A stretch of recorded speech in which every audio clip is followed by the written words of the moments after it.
Ever caught yourself muttering, "Where are my keys?" Or, "I've got this," out loud, and then immediately looked around to make sure no one heard you? Don't worry, you're not alone.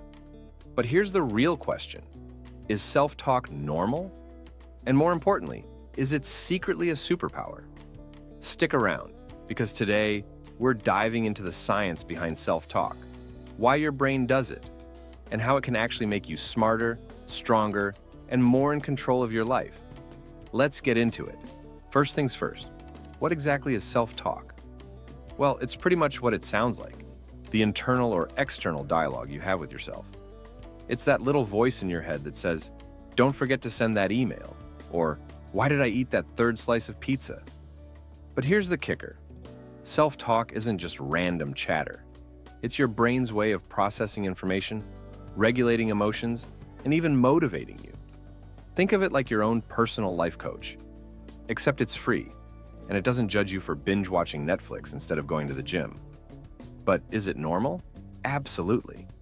In fact, studies show that nearly 100% of people engage in some form of self-talk. So, if you've ever felt weird about it, don't. You're in good company. But here's where it gets interesting.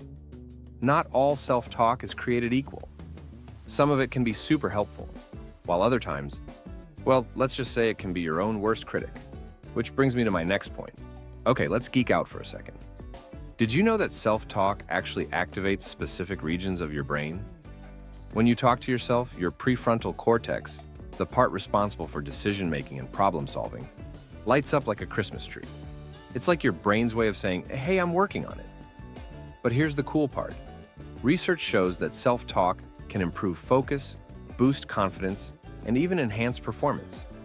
For example, athletes who use motivational self-talk, like "You've got this," often perform better under pressure, and students who talk themselves through problems tend to solve them faster. It's like having a cheat code for your brain. But wait, before you start narrating your entire day out loud, which, by the way, I totally do, there's a catch. The type of self-talk matters. Negative self-talk, like "I'm such an idiot," can actually hold you back. So, how do you make sure your self-talk is working for you, not against you? Well, that's where things get really fascinating. And let's play a quick game. Imagine you're about to give a presentation. What's your inner monologue sound like? Is it, "I'm going to crush this," or "I'm going to embarrass myself"? If it's the latter, don't worry. We've all been there. But here's the thing. The way you talk to yourself can literally shape your reality. Positive self-talk, like "I'm prepared" or "I can handle this," triggers the release of dopamine, the feel-good chemical in your brain. It's like giving yourself a pep talk that actually works.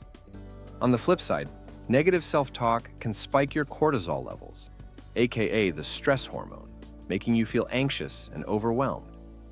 So, how do you flip the script? Start by noticing your self-talk patterns. Are you your own cheerleader or your own worst critic?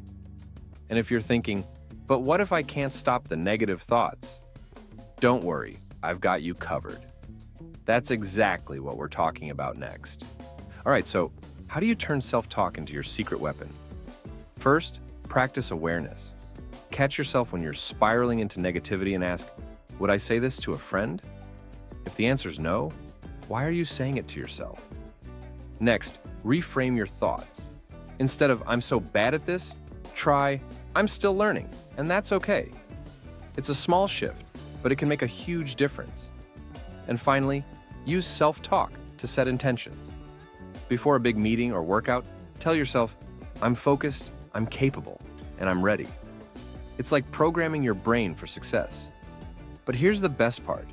The more you practice, the easier it gets. It's like building a mental muscle. And trust me, once you start seeing the results, you'll wonder why you didn't start sooner. Which brings me to my final point. And there you have it.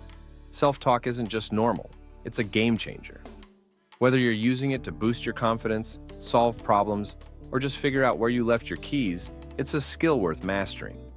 If you found this video helpful, hit that like button and subscribe for more deep dives into the science of everyday life. And if you're curious about how to level up your mental game, check out my next video. Trust me, You don't want to miss it. Thanks for watching, and remember, the most important conversation you'll ever have is the one you have with yourself. Talk to you soon.